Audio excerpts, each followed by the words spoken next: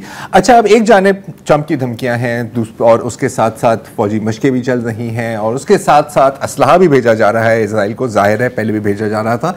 लेकिन एक और खबर इसके साथ साथ आती है कि अमेरिका और हमास के बीच में खुफिया मुज़ाकरात भी हो रहे हैं, जिसका मकसद है अमेरिकन जो हॉस्टेजेस हैं उनकी रिहाई और एक मुस्तकिल जंगबंदी के बारे में। ठीक है।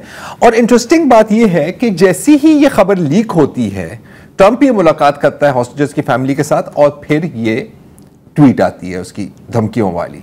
अब अगर आप थोड़ा सा रिवाइंड करें तो ये इसका एक पैटर्न बना हुआ है यहां पर, और वो क्या है? पहले गजा कहता है कि जी ये इस जगह को मैं अपने काबू में लूंगा, सारे फलस्तीनी निकल जाएंगे। ठीक है, अभी तक उस पर कोई काम नहीं हुआ। उसके बाद आपको याद होगा कि पिछले माह इसने एक और हमास को धमकी दी थी कि या तो आप सारे कैदियों को रिहा करें और all hell will break loose. हमास ने क्या किया? हमास ने सिर्फ 3 कैदियों को रिहा किया। Hell did not break loose.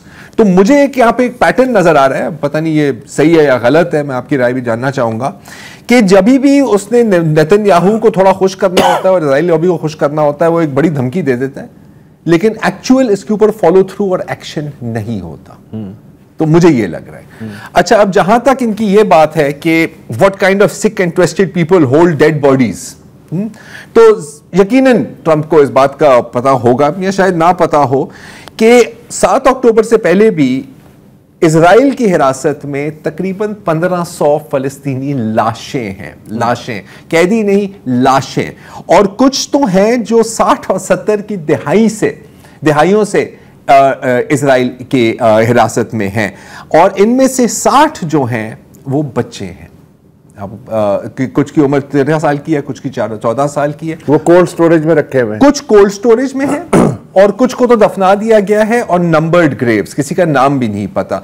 और जो हारेट्स और मुख्तलिफ जगहों में रिपोर्ट्स आ रही थी, वो कह रही थी कि कुछ तो इतने डिकम्पोज्ड हैं कि आपको ये भी नहीं पता लग सकता कि ये मर्द है या औरत है, और शक्लें उनकी बिल्कुल बिगड़ गई हैं, और कुछ के एज़मे भी मिसिंग हैं, like organs have been taken out, शायद ट्रांसप्लांट्स के लिए।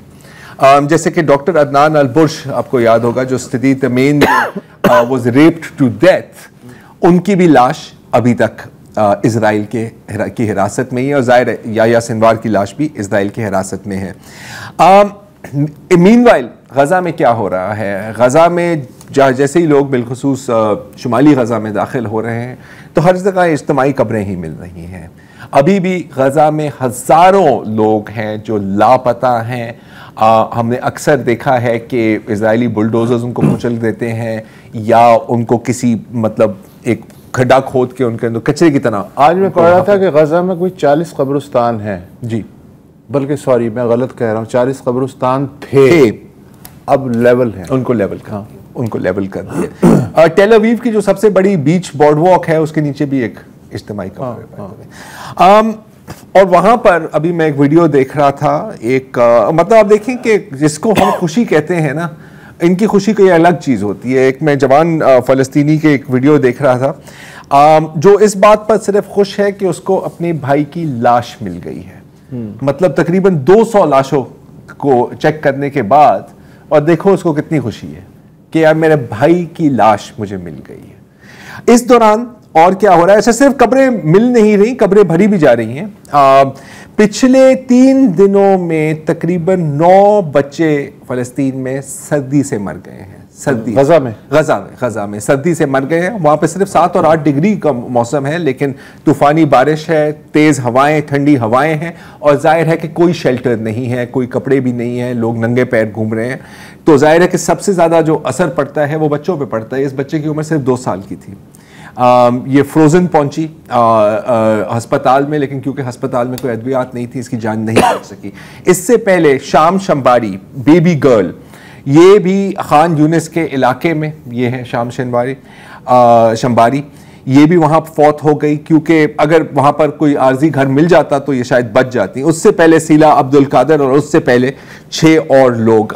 सिर्फ ठंड से नहीं लोगों को मारा जा रहा, सॉरी क्या, अच्छा लास्ट में, सिर्फ ठंड से लोग नहीं मर रहे, बीमारियों को भी एक तरह से हथियार की तरह इस्तेमाल किया जा रहा है, क्योंकि वहां पर कोई मलबा उठा नहीं रहा, जो कचरा है वो उठा नहीं रहा, तो हर जगह कचरे के ढेर हैं, हर जगह सूवेज का पानी है, जिससे और बीमारियां फैलें। मतलब नस्ल कुशी का हर तरीका हमने देखा है यहाँ पर इस्तेमाल होते हुए। अभी भी जो लोग वापस जा रहे हैं अपने घरों तक, उन पर फायरिंग हो रही है। जैसे नूर शम्स रेफ्यूजी कैंप में फौजी उनको वापस धकेल रहे हैं, और आज भी गजा शहर में जो शुजैया के इलाका है वहां पर भी इजरायली टैंकों की बमबारी चल रही है। तो ये है गजा की सूरत हाल इस वक्त। ट्रंप अपनी धमकी पर एक्शन लेगा या ना लेगा? अच्छा, वो जो कह रहा है ना कि मैं जहन्नुम बना दूंगा, मतलब नहीं, क्या कर लोगे गजा में? इसका मतलब क्या है इस जुमले का? क्या इस वक्त क्या जन्नत है ना? शायद हाँ, नहीं बस रहने दें।